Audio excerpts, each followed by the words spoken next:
Hollywood in the 1980s glittered like no other era. The neon lights, the rise of blockbuster cinema, television shows that defined pop culture, and stars who seemed larger than life.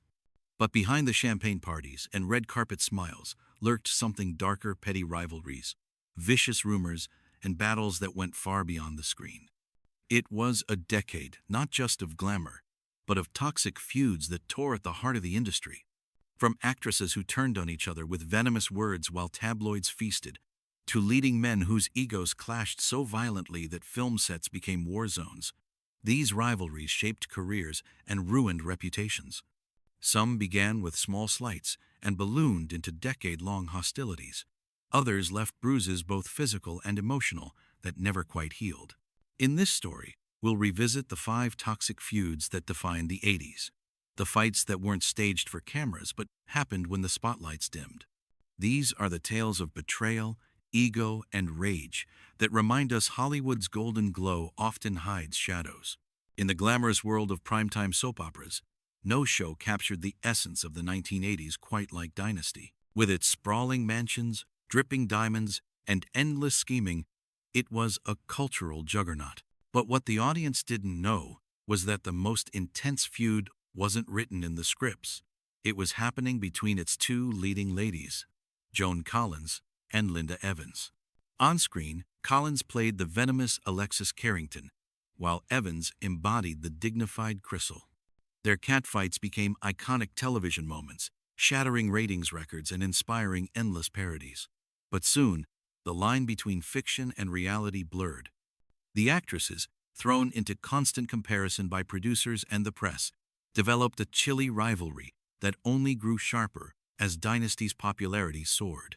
Collins, with her sharp wit and unapologetic diva persona, often felt underappreciated, despite being the show's breakout star. Evans, known for her wholesome image, resented being painted as the weaker counterpart. Tabloids devoured every whispered insult, and stories circulated of tension on set, snide remarks, battles over wardrobe budgets, and competitive contract negotiations. The media framed them as bitter enemies, fueling gossip that only deepened the hostility. While both women remained consummate professionals, insiders claimed that the animosity seeped into their performances. What the cameras captured, slaps, hair-pulling, and vicious confrontations, felt electric precisely because some of that rage was real. Audiences couldn't look away, and the feud became as central to Dynasty's success as its soap operatic plot twists. In the end, the rivalry took a toll. Both actresses admitted years later that the feud overshadowed much of their work, leaving them typecast and, at times, alienated in the industry. The legacy of Dynasty is inseparable from the image of Alexis and Crystal locked in eternal battle, a feud that symbolized the darker undercurrent of 80s television fame. When competition turned toxic and personal wounds were broadcast for the world to see, the clash between Sylvester Stallone and Richard Gere began not under the flashing lights of Hollywood premieres, but in the gritty setting of a small film production. In the early 1970s, both were up-and-coming actors cast in The Lords of Flatbush. Stallone, a scrappy New Yorker with a chip on his shoulder, and Gere, the rising heartthrob with a polished charm, were meant to play side by side. But almost instantly, their personalities collided. Accounts from the set described the tension as palpable. Gere, confident and ambitious, allegedly rubbed Stallone the wrong way with what the Rocky star later described as an arrogant attitude. Stallone, fiercely protective of his own space, felt Gere's swagger was more than just acting, it was personal. Matters escalated during one infamous incident involving a greasy chicken sandwich. Gere, seated in the back of a car with Stallone, spilled food on Stallone's pants. Stallone claimed he lost his patience, and the confrontation grew so heated that producers were forced to step in. The solution was drastic. Gere was fired from the film and replaced. The feud didn't end there. For decades, both men carried the animosity beyond the set. In interviews, Stallone admitted they never patched things up, while Gere remained largely silent, though rumors swirled about his disdain for Stallone's macho bravado. Hollywood insiders whispered that their careers were shaped, in part, by this early conflict. Gere went on to become a romantic lead in films like American Gigolo and Pretty Woman, while Stallone dominated action cinema with Rocky and Rambo. The irony was striking.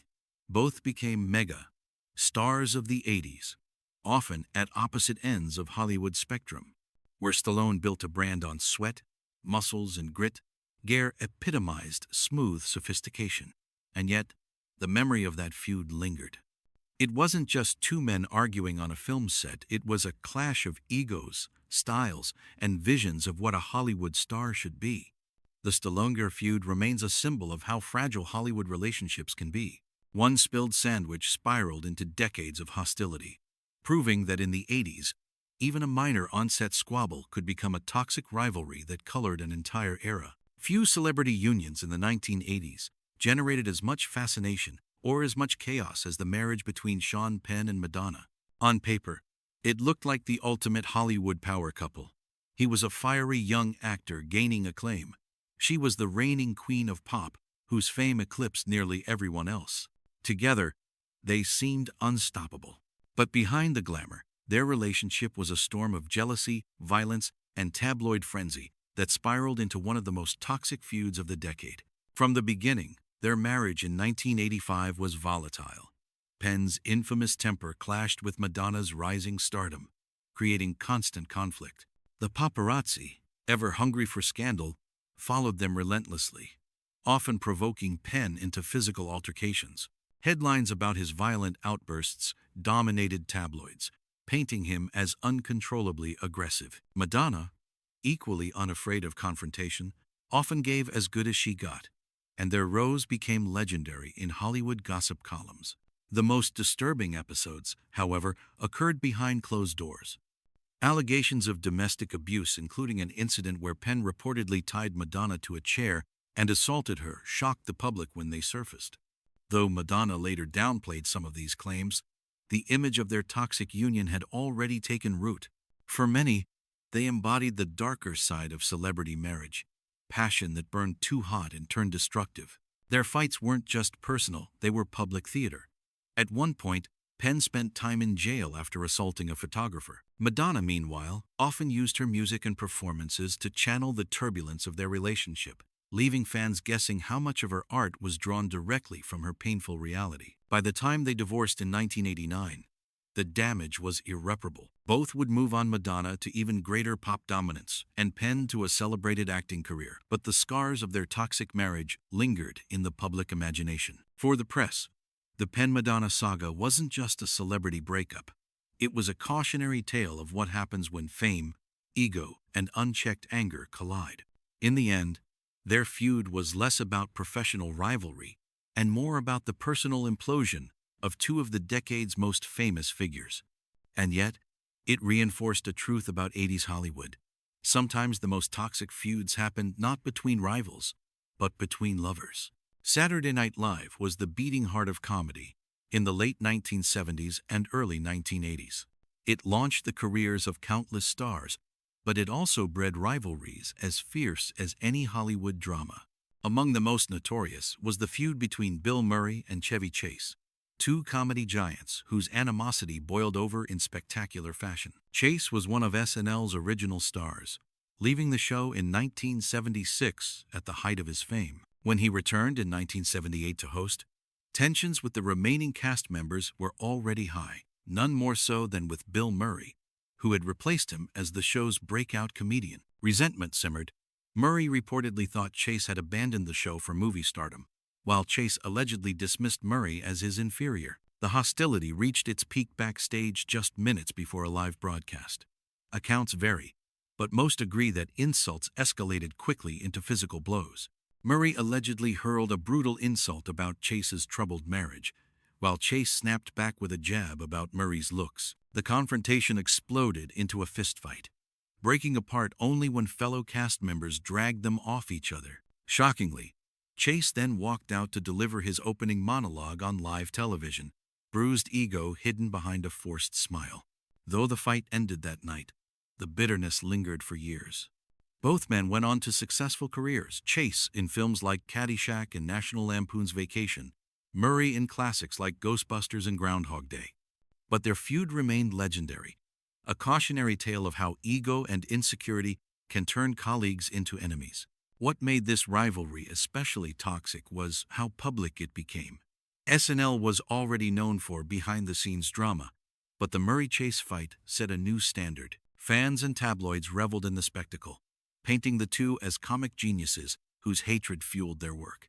In truth, it nearly derailed them both, leaving scars that took decades to heal. The pair eventually reconciled in later years, even appearing together again. Yet for those who remember the chaos of SNL's early days, the feud between Bill Murray and Chevy Chase remains emblematic of the 80s.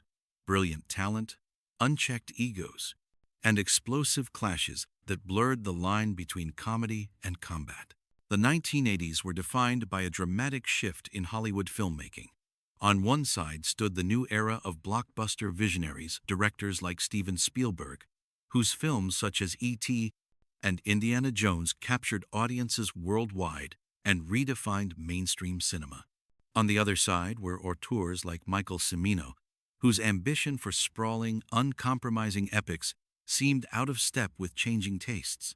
When Cimino's film Heaven's Gate infamously collapsed in 1980, it became the flashpoint for one of the industry's most toxic creative feuds. Cimino had risen to glory with The Deer Hunter, winning Oscars and earning immense clout. But Heaven's Gate was his undoing, an overlong, over-budget disaster that nearly bankrupted United Artists and shook Hollywood's confidence in director-driven films. Spielberg, meanwhile, had just cemented his reputation as the king of box-office spectacle. Insiders recall that Spielberg openly criticized Cimino's extravagance, using Heaven's Gate as an example of how unchecked ego could sink a studio. To many, it was more than professional critique, it was a public humiliation. Cimino, never one to accept blame quietly, bristled at Spielberg's comments. He saw himself as an artist, sacrificing commercial appeal for cinematic vision, and resented Spielberg's dominance as a populist entertainer. The clash wasn't merely personal, it symbolized a larger cultural divide. Spielberg represented the streamlined, audience-friendly future. Cimino represented the fading dream of auteur cinema, where directors reigned supreme. Though the two never exchanged physical blows like other feuding stars, their rivalry played out in interviews, industry gossip, and the fortunes of their films. Cimino's career never recovered. Projects stalled, and his reputation became synonymous with Hollywood excess. Spielberg, by contrast, only grew more powerful, shaping the very system Cimino detested. The feud echoed throughout the 80s, a reminder of how one spectacular failure could shift the balance of power. In many ways, Spielberg didn't just win the personal rivalry, he won the war for Hollywood itself. The blockbuster era thrived, while Cimino faded into obscurity, bitter and isolated. In retrospect, the Spielberg-Cimino feud wasn't about insults or fistfights. It was about clashing philosophies of cinema, a toxic rift that redefined Hollywood's path. One man became the face of the future, the other a cautionary tale of ambition gone wrong. The 1980s dazzled with box office hits, primetime soap operas, and celebrities who seemed immortal. But beneath the surface, Hollywood was just as fragile, bitter, and combustible as the stories it sold to audiences. These 5 toxic feuds, whether between co-stars, lovers, comedians, or directors, remind us that the decade's glittering legacy came with deep scars. Joan Collins and Linda Evans showed how professional rivalry could become personal poison, while Sylvester Stallone and Richard Gere proved that even something as small as a spilled sandwich could ignite a lifelong hostility. Sean Penn and Madonna revealed the destructive force of love turned toxic, their marriage unraveling in the harshest spotlight imaginable. Bill Murray and Chevy Chase demonstrated how ego could turn comedy into combat. And Steven Spielberg versus Michael Cimino represented the clash of two visions for Hollywood itself, one thriving, the other fading into ruin. These stories endure because they capture the duality of fame, the brilliance that draws the world in, and the darkness that festers behind closed doors. The 80s gave us iconic performances, unforgettable films, and pop culture that still resonates. But it also gave us these cautionary tales, proof that egos, ambition, and unchecked tempers can ruin friendships, careers, and sometimes entire eras. As we look back on Hollywood's golden neon decade, we are left with a sobering truth. the brightest lights often cast the darkest shadows, and the toxic feuds of the 1980s are as much a part of its legacy as the hits that defined it.